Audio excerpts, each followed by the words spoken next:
3 de la mañana, señores, estamos en vivo hasta las 2 de la tarde.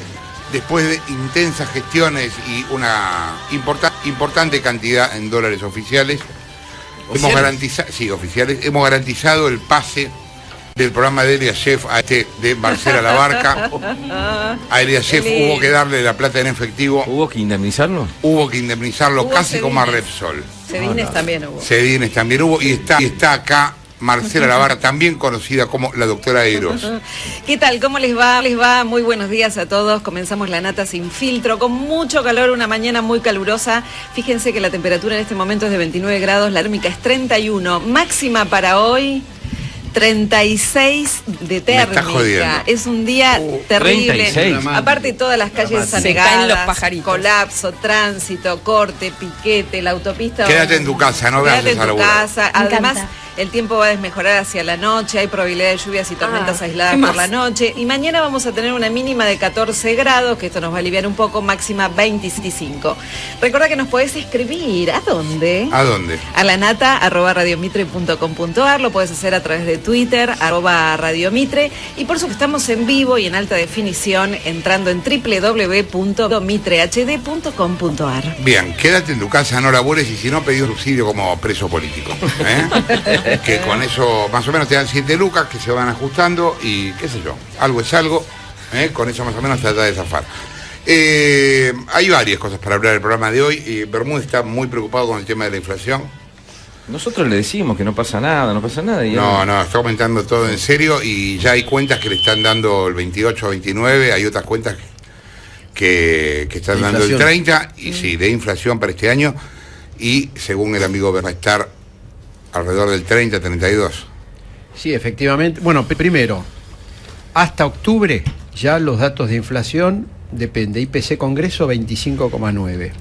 Y San Luis, que es una de las pocas provincias que sigue midiendo en forma independiente del INDEC, le da 28,4.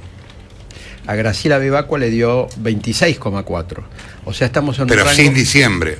Sin noviembre. Sin noviembre y sin diciembre. Sin noviembre y sin diciembre. Claro. Que se supone que este noviembre y diciembre va a ser más saladito que el del año pasado, por lo tanto vamos a estar cerrando este año con una inflación por lo menos del 30%. Vamos a hablar de eso en un rato. Queríamos abrir el programa con una noticia propia, bastante fuerte en términos periodísticos, que tiene que ver con Lorenzetti, con el presidente de la Corte.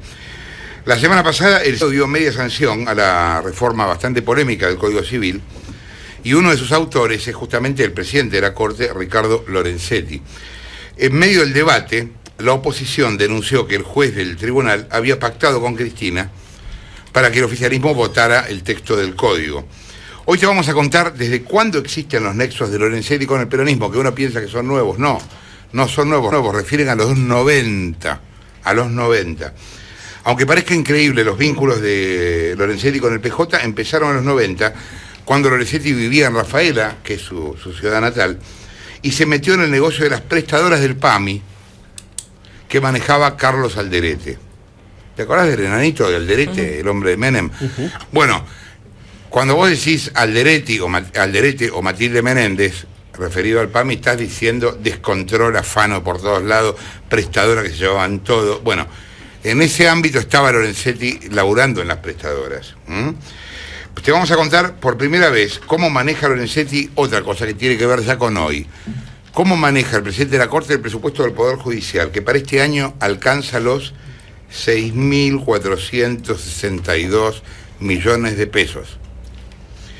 La estructura que armó para controlar esos millones está armando de uno de sus mejores amigos, que es el contador Héctor Marchi, que también tiene que ver con el peronismo en Santa Fe, porque fue secretario de Hacienda de Santa Fe durante la gobernación de Obeid. Lorenzetti llegó a su cargo en la Corte porque el senador de Santa Cruz, Nicolás Fernández, se lo recomendó a Cristina. Hoy, uno de los funcionarios judiciales que más trabaja con Lorenzetti es Devoto, ex jefe de asesores de Nicolás Fernández. Fíjate cómo todo se va vinculando. Lorenzetti y sus negocios con los Nico. Empezaron en los 90, él tenía vínculos con el peronismo porque fue abogado de la Unión Obrera Metalúrgica. En su Rafaela natal empezó a vincularse con el negocio del PAMI, con la salud. Primero fue asesor legal de una prestadora que se llamaba ASIS, RL que de alguna manera le permitió a los dueños de las clínicas de Rafaela empezar a meterse en el negocio con el PAMI, enfrentándose con la Asociación Médica del Departamento de Castellanos, que es la entidad que nucleaba a los médicos, ¿no? Empezó ahí como una disputa que terminó siempre en favor de las prestadoras, muy cuestionadas, con muchas denuncias por irregularidades, por falta de transparencia. ¿Por qué? Porque eran las prestadoras, hacían de intermediario entre el PAMI y las clínicas. Ahora, una de esas prestadoras que se llamó Apreme, de la que Lorenzetti fue socio, tuvo el 4% y una influencia muy importante dentro de Apreme, hacía intermediaria entre el PAMI y los sanatorios, pero Apreme estaba integrada por los dueños de los sanatorios. Entonces era una especie de doble estándar, ¿no? Estaban de los dos lados del mostrador. Esto trajo muchas peleas internas dentro de Apreme, denuncias en la justicia, y algunas de ellas hasta terminaron en la Corte Suprema de Santa Fe. Está en línea de teléfono Gustavo Tita, que es un médico de Rafaela, que fue socio de Lorenzetti. Tita, Jorge Lanata, ¿cómo va? Jorge, buen día a vos y a toda tu audiencia. Cuéntenos, bueno, en principio usted fue socio de Lorenzetti, cuéntenos en qué empresa y qué recuerda de la conducta del hoy presidente de la Corte. Bueno, desde que lo conozco, hace más de 20 años, lo conozco ya brindando protección jurídica al grupo que hoy comanda mi querido primo hermano Carlos Antonio Tita, que lucran con el negocio de la salud, imponiendo el temor en algunos jueces del Tribunal de Rafaela, y siguen operando hoy sobre la justicia de este mismo tribunal para continuar protegiendo y darle impunidad al accionar de este grupo médico que él, desde el punto de vista jurídico, asesora. Lo hace, por supuesto, indirectamente a través de su hijo Pablo Lorenzetti, quien es hoy abogado de Carlos Tita en una institución que se llama Tita Hermanos, Tita S.A., porque ha cambiado el nombre, donde yo soy socio. Pablo Lorenzetti está en este momento, hace horas, digamos, hace 72 horas, comunicándole a mi abogado que en un juicio que tenemos, que es el último, creo que mantenemos, porque ya es para que Carlos Tita se quede definitivamente y se apropie de la herencia que me dejó mi padre en este sanatorio, porque se ha quedado absolutamente con toda la salud de Rafaela. Esto es un monopolio, como lo digo yo, obscenamente consumado en una publicación que hago en el diario La Opinión de Rafaela, ya que en el diario que publicábamos antiguamente, que era el diario castellano, Lorenzetti logró controlarlo, por supuesto, a través de su poder. Como también hizo callar las voces de alguna radio como la FM Sol. Es decir, esto lo traigo a colación por la bendita ley de medios, donde se dice que hay que hablar y hay libertad de prensa. La mordaza que le han puesto aquí a los medios de comunicación en Rafaela es brutal. Rafaela y zona. Hay periodistas que han tenido que irse de la ciudad para trabajar a otro lado.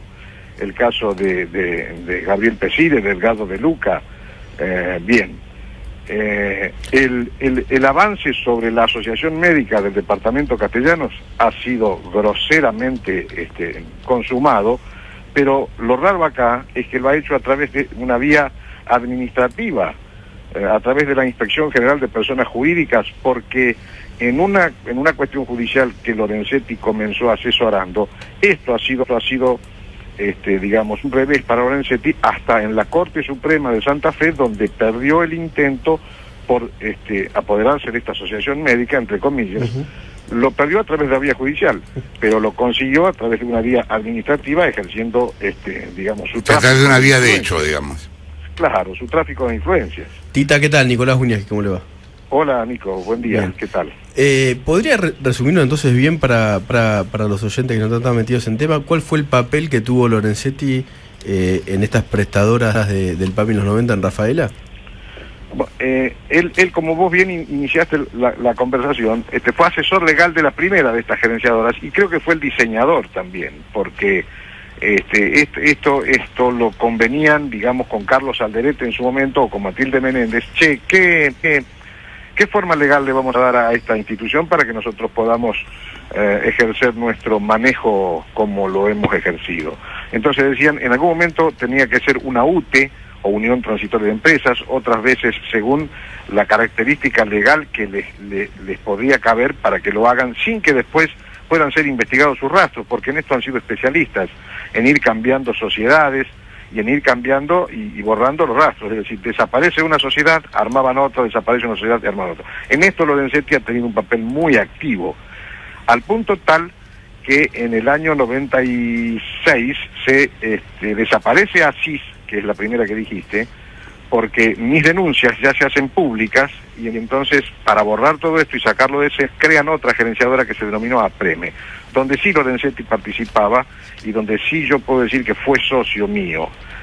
Esa gerenciadora siguió con el mismo rol, es decir, tratar de quedarse con los dineros de las obras sociales, primero sindicales y después sumar todas las otras que no eran sindicales, como intermediadoras entre el paciente que necesita la atención y la obra social, que es la que tiene que pagar.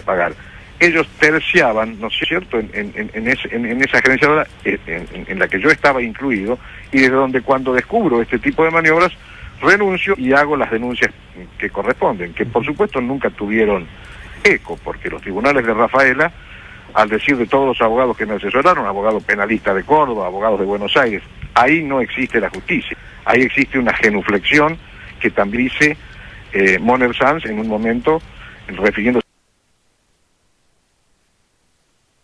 a los tribunales de Rafaela. Usted dice, sí, cuando descubre esas maniobras, ¿cuáles son las maniobras poco éticas en las que estaba vinculada APREME? Que no eran claros los manejos de esos dineros. Vos dijiste muy bien que estaban de los dos lados de la mesa. Es decir, Carlos Tita, el brazo ejecutor de Lorenzetti en este negocio, se ha quedado hoy con toda la salud de Rafael y la región. ¿Cómo lo hace? Llega a una obra social, ejemplo, PAMI. PAMI tenía aproximadamente 20.000 afiliados en esta región. Bien, contrataban la cápita de alrededor de pesos por afiliado, más o menos en aquella época, 30, 35 pesos. En aquella época. Con ese dinero que recibía esta administradora, porque Carlos Tita desde el Sanatorio Nosti le decía a Carlos Tita del otro lado, manejame el dinero en esta gerenciadora de mi sanatorio. Lo mismo hicieron los otros 3 sanatorios que funcionaban en esa época. Entonces, toda obra social que llegaba a Rafaela para hacer prestaciones o proponer prestaciones a sus afiliados, tenían que pasar por esta oficina donde Carlos Tita era la cabeza visible. Y dejar, por supuesto, la parte León, para que puedan ser atendidos, porque él manejaba todos los sanatorios diciendo, ¿querés que te atienda a tus afiliados acá? Bueno, te va a costar tanto. Gracias, Tita, por la comunicación. Gustavo Tita, quien hablaba, médico de Rafaela, ex socio de Lorenzetti. En línea de teléfono está Lilita Carrió, quien tiene un pedido de juicio político contra Lorenzetti. ¿Qué tal, Lilita? Jorge Lanata, ¿cómo estás?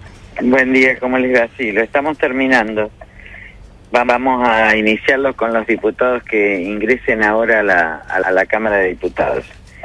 Pero efectivamente tenemos toda la documentación, los expedientes, etcétera. ¿APREME qué era? ¿Qué eran estas famosas gerenciadoras?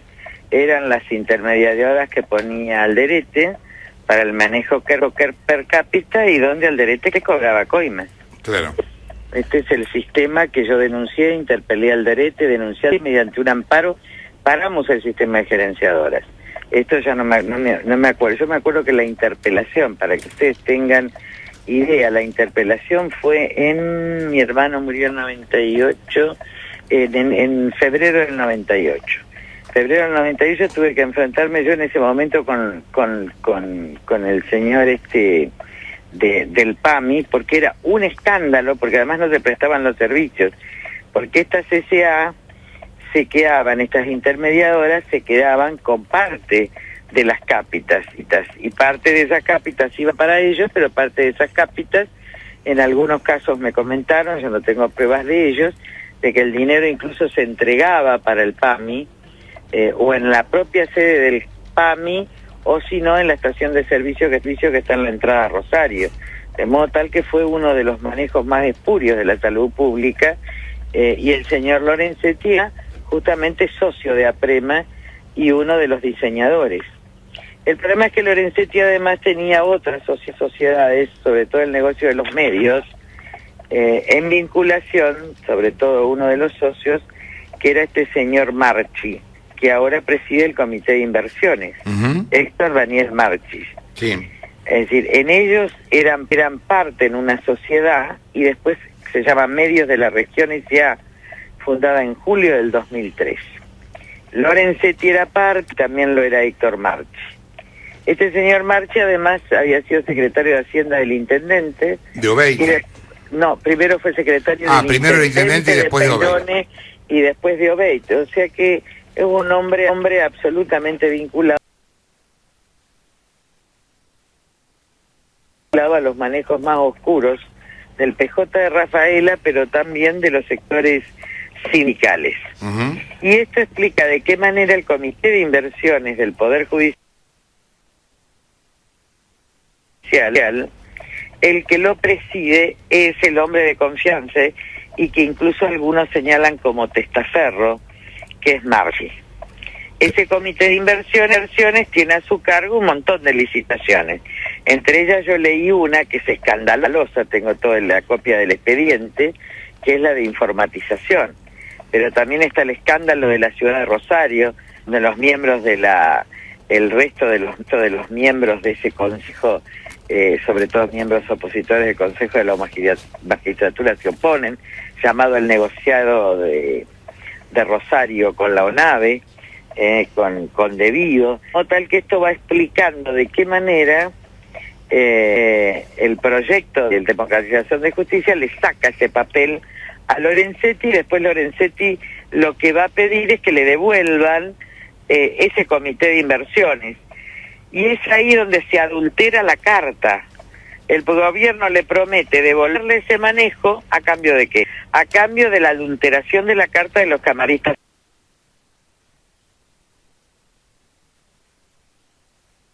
federales que pedían por su independencia mayorías simples o calificadas para apoyar o suspender, ¿a cambio de qué? Adulteró esa nota para que le devuelvan los fondos, a cambio, dije yo, presuponía, de la ley de medios. Pero después también vino el levantamiento del embargo de Brón, y bueno, a esta altura, yo me di cuenta del pacto inmediatamente, nadie lo creyó, pero estaba claro, esa reforma la habían realizado Zanini y él, y todos esos antecedentes van demostrando de que hubo un pacto absolutamente espurio detrás de el acuerdo Lorenzetti-Zanini. Y esto termina peor con el Código Civil, porque miren, ya no importa el Código Civil, esto que dice Capitanecha es mentira, que pasa el año que viene. Todo el mundo cree que en el Código Civil está el tema de la responsabilidad del Estado. No.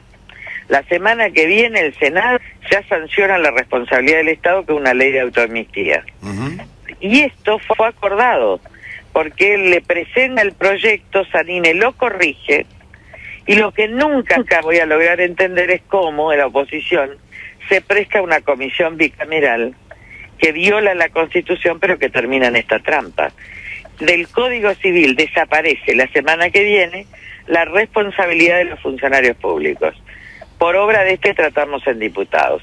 De modo que todo este esquema ha sido de una negociación espuria en contra del Estado de Derecho, de la independencia de la justicia, y vemos a este hombre como uno de los personajes realmente más oscuros. Yo esperé, porque si no me tildan de cualquier cosa, pero teníamos el informe perfectamente hecho, con todos los expedientes, con todas las arbitrariedades, con todos los testaferros y con toda su actuación, para hacer, y lo presentamos al día siguiente, de que salió la ley de medios. Y yo le decía a todo el mundo, miren, este hombre pactó la ley de medios, y hay un momento en que parece darse vuelta, y entonces lleva a Echegaray a investigar el departamento de Puerto Madero a nombre de los hijos, y además le caen a Marchi, que todavía tenemos más elementos de Marchi, pero no lo vamos a decir ahora, y entonces Kunkel presenta un proyecto para sacarle de nuevo cursos, y a mí me dice Kunkel en persona, decirle a Lorenzetti Carrió que los pactos se cumplen, pacta sunt servanda.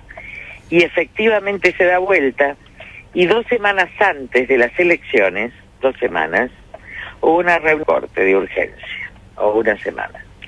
Entonces, en ese momento, dice Lorenzetti que es necesario sacar el fallo antes de las elecciones. Otro de los jueces del tribunal le dice, pero si no hay mayoría, porque ellos lo contaban a Lorenzetti claro, del lado de Carmen Argibay y de, ¿cómo se llama este chico de Córdoba? De Maqueda.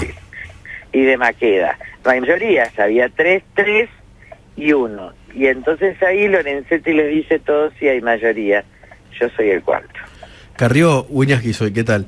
Sí. Volviendo al tema Marchi y los manejos de los presupuestos del Poder Judicial, él es presidente del Comité de Inversiones del Poder Judicial, o sea, maneja toda la plata del Poder Judicial. Lo que usted está dando a entender que cuando el gobierno le devuelve este manejo a Lorenzetti, él lo pide para que está enriqueciendo personalmente. Miren, con los manejos del negocios, presupuesto del Poder Judicial. Yo no puedo decir que se está enriqueciendo, lo que sí puedo decir es que las licitaciones son escandalosas, que se guían por un viejo criterio que es la vieja norma de obra pública, que no tienen controles, que han evitado y han eliminado las auditorías previas, es decir, que se trata de negocios. Sí, sí. Carrió, Ismael Bermúdez la saluda. Se dice que en el proyecto o anteproyecto de la Corte Suprema, el tema de la ley de responsabilidad o todo lo que de la desresponsabilidad del Estado no figuraba, que esto fue introducido directamente por el oficialismo, modificando el texto de la Corte Suprema. De ahí que algunos infieren que cuando un caso concreto, la Corte Suprema debería declararlo inconstitucional esta ley que se quiere aprobar en los próximos días. Yo estoy de acuerdo, pero ¿saben qué pasa? ¿Usted confía en Lorenzetti? ¿Si yo confío? Pues, no se trata de confiar o no. Yo le estoy relatando, cómo fueron los hechos. Cuando Lorenzetti presenta el Código Civil con la señora presidenta del proyecto, ya estaba eliminada la responsabilidad civil. ¿En el anteproyecto? Claro, porque el anteproyecto lo tiene Lorenzetti, lo revisa Zanini y elimina. Y dice, no se aplica el Código Civil. Cuando se presenta ese proyecto, Lorenzetti está con la presidenta. Cuando se crea la comisión bicameral, cuando llega a diputados y al Senado, ya está con la eliminación de la responsabilidad.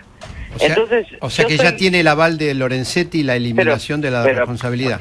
Decir que no estoy de acuerdo, pero presentarlo. Yo sí soy la autora de un proyecto. ¿Me entienden? Lo que digo es, yo no presento esto. Y no presento esto porque en realidad le quita lo más importante, que es la responsabilidad del Estado y de los funcionarios públicos.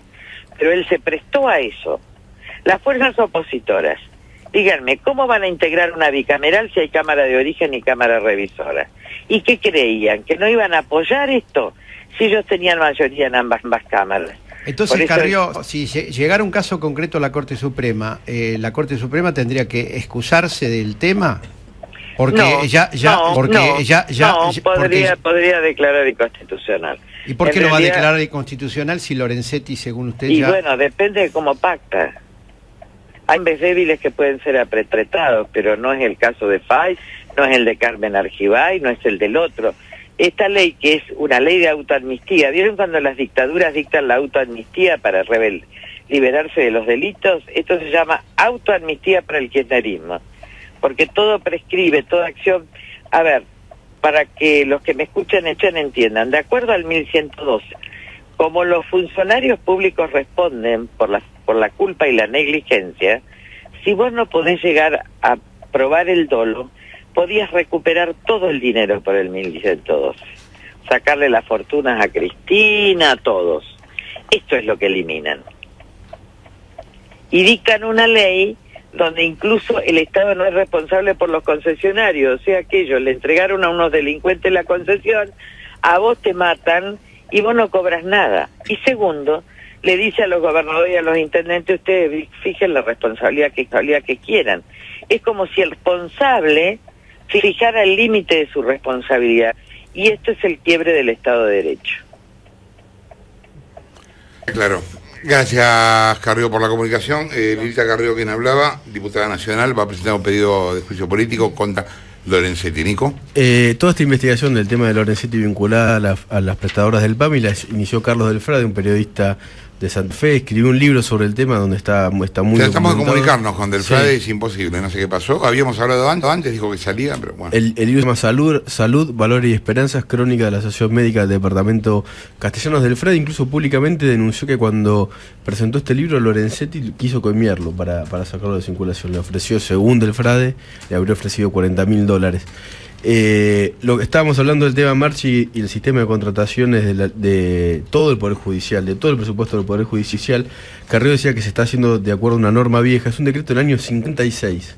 Es el régimen de compras y contrataciones del año 56. Obviamente eso se actualizó porque en 50 años pasó mucho tiempo y cambió el derecho para las contrataciones. Esto fue observado, esta irregularidad de la Corte Suprema fue observada por el Comité de Expertos de Mecanismos de Seguimiento de la implementación de la Comisión Interamericana contra la Corrupción, que le dijo a la Corte que modifique este punto, que empiece a hacer contrataciones de acuerdo a la ley actualizada, que es del 2001. Bueno, no lo hizo. Este mismo comité le había pedido lo mismo en la Cámara de Senadores, por ejemplo, que también estaba haciendo compras de modo poco transparente, y la Cámara de Senadores, en cambio, sí cumplió. La Corte Suprema todavía no.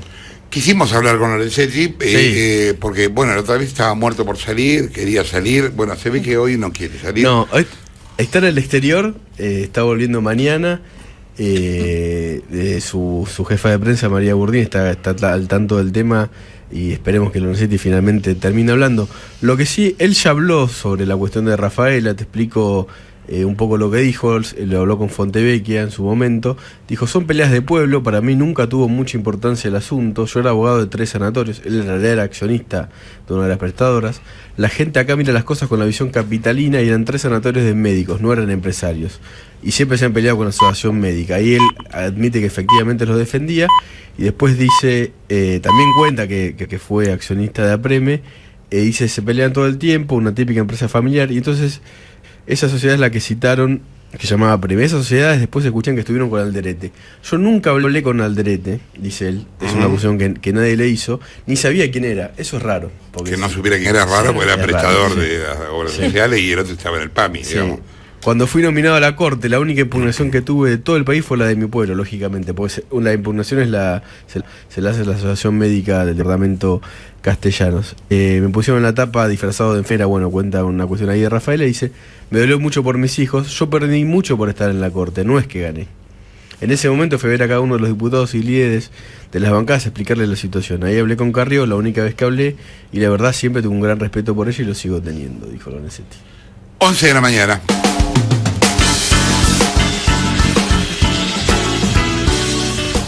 11:07 La Barca. La Nata, si algo necesitaba este lunes caluroso, húmedo, donde está todo pegajoso, donde la máxima va a ser de 36 grados, donde la noche va a llover, es un piquete. Está muy Hay bien. un corte total en la autopista Ilia, las 2 manos interrumpidas, así que eviten la zona porque está absolutamente colapsado el lugar. 10 Son 20 personas, 10 de un lado y 10 del otro. Exactamente, cortaron las 2 manos, hay un piquete, así que por el momento no se puede pasar. Bien, mirá esto, pues, increíble, absolutamente increíble. Tapa de la revista de las madres, de una revista de las madres que va a salir en tiempo argentino en unos días. El viernes 6 de diciembre, pedila en tu kiosco, opcional con tiempo, 3 pesos, le hacemos la promoción. La tapa es Ni un paso atrás, con el logo del panino blanco. ¿Y quién es el protagonista? ¿Quién? César Milani, el jefe del ejército. Aún no nombrado porque falta el ascenso, pero el jefe del ejército en los hechos denunciado. ¿Lo está abrazando? Enriquecimiento ilícito y obviamente hay una denuncia muy fuerte. Lamentablemente, la verdad que da un poco de tristeza, hecha por un miembro de Madre de Plaza de Mayo de La Rioja, que lo acusa de haber estado involucrado en la desaparición de un conscripto. La madre del general... La madre y el general es la edición- tapa, con edición foto de histórica. Milani. Es No se puede Milani creer. por Eve de Bonafini. Y es Eve de Bonafini Lo entrevista. entrevistando a Milani. Histórico encuentro entre la presidenta de las Madres de Plaza de Mayo y el jefe del ejército. ¿Y ni un paso atrás de quién? Dice, ni un paso atrás llama la revista, ¿no? Los planes de estudio y formación militar, el proyecto nacional, la importancia de Nilda Garré, estoy leyendo la baja, ¿no? La continuidad con Agustín Rossi, el compromiso de buscar hasta debajo de las piedras más archivos y documentos sobre la represión genocida. Está imputado Milani en La Rioja por la represión genocida, y creo que también en Tucumán, y por un miembro, uno de los testimonios más fuertes, insisto, es un miembro de Madre de Plaza de Mayo. Y un desafío compartido y necesario, acercar al ejército al pueblo y urbanizar las villas. Terrible. Parece obediencia de vida esto, ¿no? No quiero hacer historia, pero te acordás del operativo Rego, ¿no? Terrible. Teodoro Rego en los 70. Ahí la vemos, ahí veo Bonafini, señores, desfilando con las madres de Plaza de Mayo. Muy triste. Presentan armas. ¿Qué necesidad Se acerca el general Milani y se abrazan. Se recuerda el encuentro de Guayaquil. ¿Qué necesidad tiene Eve de Bonafini? Se lo pide. Eso es lo que pasa encontrarse cuando te con metes en Milani? política. No, que no está bien, tiene necesidad. Porque Eve forma parte del gobierno. Es una parte inorgánica del gobierno, pero forma parte del gobierno. Pero no es que se mete en política. El tema es que se involucró con el gobierno. Bueno. Podría haber tenido otra política. Sí, claro. Sí, pero sí. no la Podría tuvo. haber tenido otra política. Esto va a tener consecuencias dentro de Madre de Plaza de Mayo.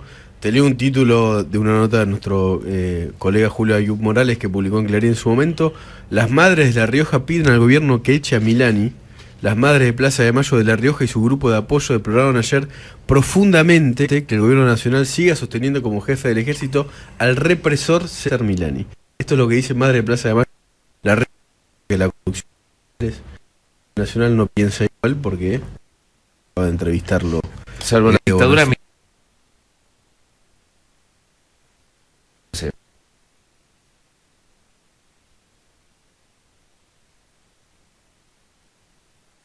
Es un daño, pero más responsabilidad del gobierno, con la lucidez, con el Estado, con un montón de gente que habrá causa de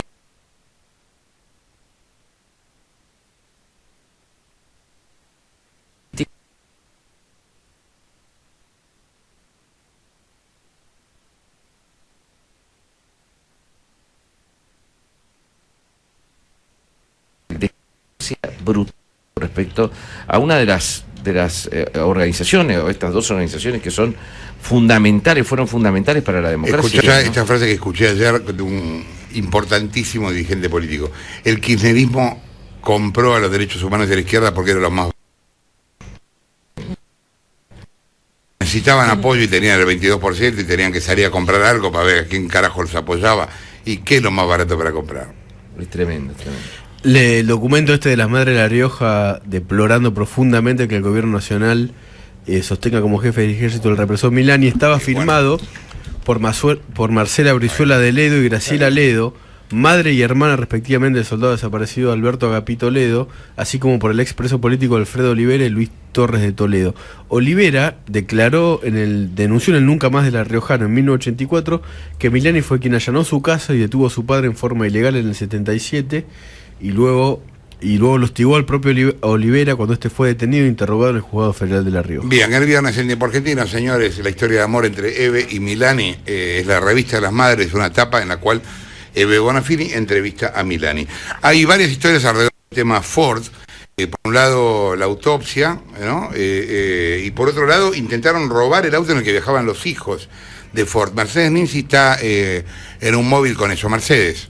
Sí, Jorge, bueno, fue muy impresionante ayer lo que pasó con los hijos de Ricardo Ford, con Gustavo, quien será la persona que tendrá a cargo los chicos.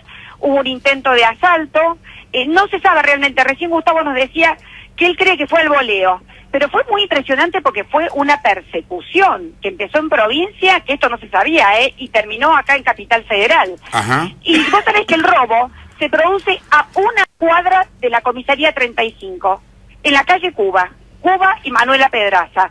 Recién estábamos hablando con Gustavo, que vino a declarar a la comisaría, y si te parece escuchemos el relato porque es muy impresionante lo que cuenta. Ok, dale. Que esto no fue un intento de secuestro como sacaron en un montón de lugares por televisión, porque esto fue un intento de robo. Lo único que les interesaba era un reloj, porque que le había visto como el polarizador del auto estaba roto del lado del conductor. Yo pedí dos amigos de Ricardo que son polis para que me lleven a la Policía Federal, para que me lleven a la casa de uno de los hermanos, que íbamos a hacer un asado de todos. La pasamos bárbaro, con toda la familia, con Marta, con toda la familia, con Jorge. Y cuando salimos de allí, nos cruzamos en la parte de provincia, no sé de qué lugar, con un tipo que golpea la puerta y lo único que quiere es el reloj, que le dio un reloj de alto valor a quien conducía, que está diciendo que era Gustavo. Yo no conduzco, yo no uso autos de Ricardo Ford, lo conducen los custodios. Pero yo a estos chicos los llamo porque son de policía, pero porque yo no tenía custodios para llevarlo, y no, porque yo no ando con chicos en la calle sin custodios. Ellos me hicieron ese favor. ¿Vos pediste una adicional de Policía Federal? No, yo no pedí una adicional de Policía Federal. Ellos son amigos de Ricardo. Perfecto. Ellos son amigos de Ricardo, ellos son Policía Federal, pero son amigos y ellos me hicieron el favor de llevarme porque yo no puedo manejarme solo con los chicos. Los chicos tienen custodia. Hay un delincuente herido que fue... El que conducía fue en el segundo intento, porque hubo 2 intentos de robo. ¿A 2? El primero fue en provincia. No hay un intento de cruzar, o sea, el tipo nos amenazaba con los 2 chicos que estaban armados acá adentro, con 2 criaturas ahí adentro. Imagínate que no es fácil de sacar un arma y establecer un tiroteo, porque corremos peligro todos. Yo me tiro arriba de Marisa y Felipe está escondido abajo del chico que está adelante. Abajo mío. ¡Ay, qué horror!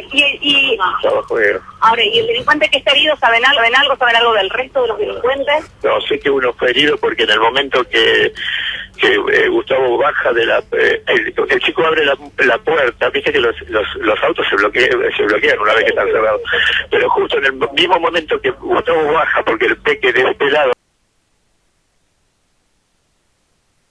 ya no lo está amenazando por adelante, el tipo abre la puerta y ahí directamente Gustavo como grita algo de policía y empieza le tira 4 tipos. Ahora, espérate, hay una cosa. Lloraba nerviosísimo. No quiero hablar de los chicos, por favor.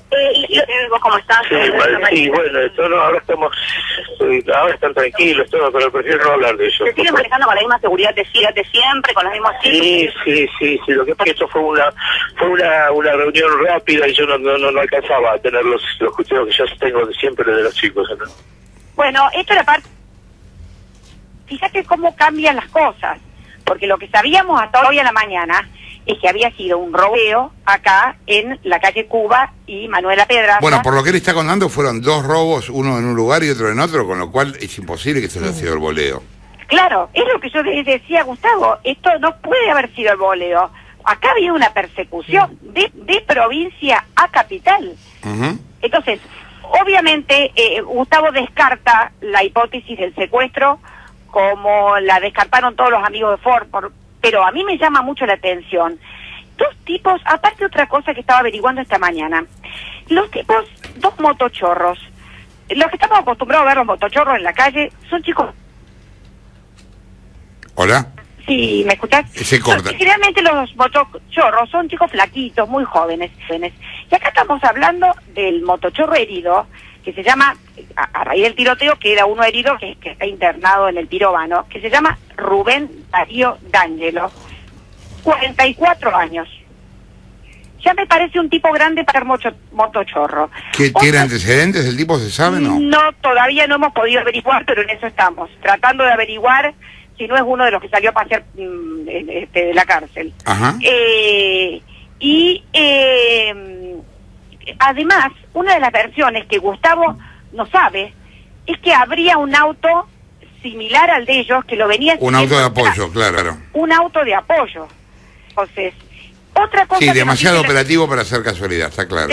Y después, otra de las cosas es que me contan dentro de la fuerza policial que desgraciadamente, cuando hay partido de River, la zona queda liberada. Porque están todos los policías de la zona dentro de la cancha, afuera no hay nadie.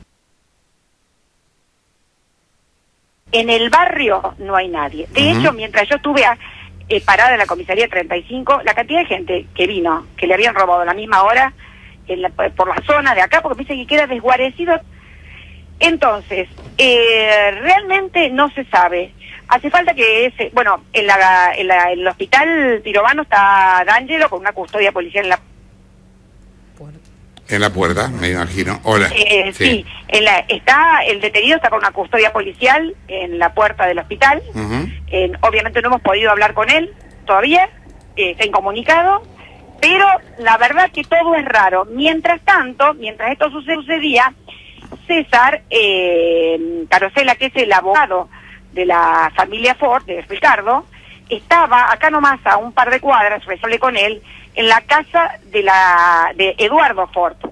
Porque Eduardo vivía a la vuelta de la casa de Ricardo y también tenía una quinta divina en Punta Chica, que es donde habían ido a pasar con el día ayer con Gustavo Martínez, la expareja de Ford, y todo este grupo de policías de la Federal, además de los policías privados, ¿no? Que custodiaban siempre a Ford.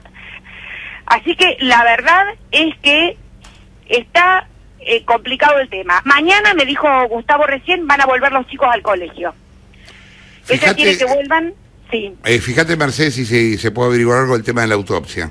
Y nos volvemos a comunicar en un ratito. Sí, recordemos que en estos momentos se está realizando la autopsia a raíz del pedido que hace Paloma Ford, que es supuestamente, ya no se sabe, o la media tía de Ricardo Ford o la media hermana de Ricardo Ford, porque todavía no hubo una sentencia judicial que dijera si es hija de Felipe o es hija de Carlos, el papá de Ricardo. Ella vive en Londres y pidió a la justicia una autopsia para averiguar si hubo